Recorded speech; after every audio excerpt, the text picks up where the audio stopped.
first up by asking a question. Like, who is not from the city of Monterrey? Who is coming from out of town? Well, it's kind of weird that the only university in whole Mexico gives you the college experience.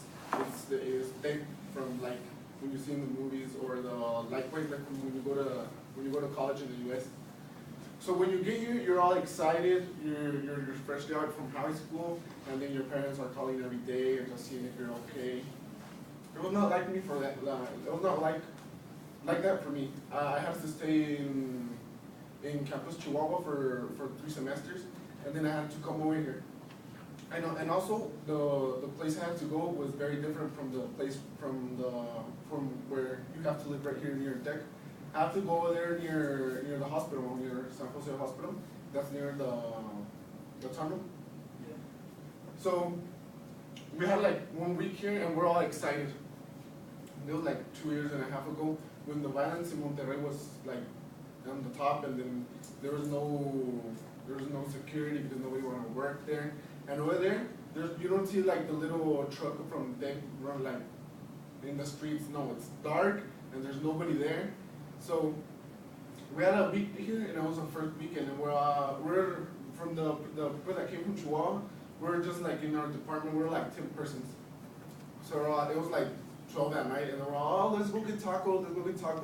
It was like for the first time living by ourselves for a lot of us. So we had this great idea that we went to go get tacos, but we just went in one truck. And this pickup that our friend has, it was a Nissan Titan. It was pretty big. So all of us got in the back. So we're just having a great time. Just, oh yeah, we're living by ourselves. We're gonna go eat. By the time that we were eating tacos, it was just like a little stand in the street, like 3 blocks away. We had this theory that the person that was attending this little stand of tacos called some persons, and then we just started seeing like 2 cars driving past, but fast. And then like a minute later, we saw this car just like driving very, very slow, and then it stood in the middle of the street, and then it left. So we're all, well, I think they're drunk. It was like Friday. So when we decided to go, we're all getting on top of the truck, and then we're heading home. He was gonna leave us in his apartments. I don't know if you know the Aides apartments and the balcones. There's these 2 parts of the apartments where they're just a street, and then that's where the majority of the medical students live. So when we're driving past by, suddenly this car just turns into like gets in our lane. And then these little 15-year-olds with machine guns and then handguns start getting out of it, and then just start screaming at us. By the time I stand up and then I see all my friends, they're all running all over the place. So they just like pointed a gun at me, and then my friend that was driving, and they're all, oh, just leave your cell phone and then your wallet there, and then get off. And then we just started throwing it.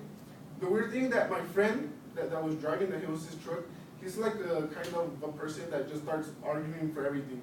So I see my friend, and then I was all pale. Then all my friends running in the park, and then the security guards just like in the booth. And then my friend, oh, you're not gonna take my truck. And I was Dale, come on, just let him have it. So I just get them, and then when they're leaving, they start shooting. And then we just like duck or something.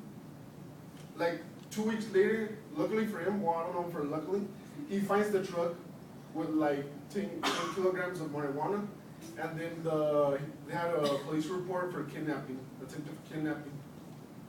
So that was my story.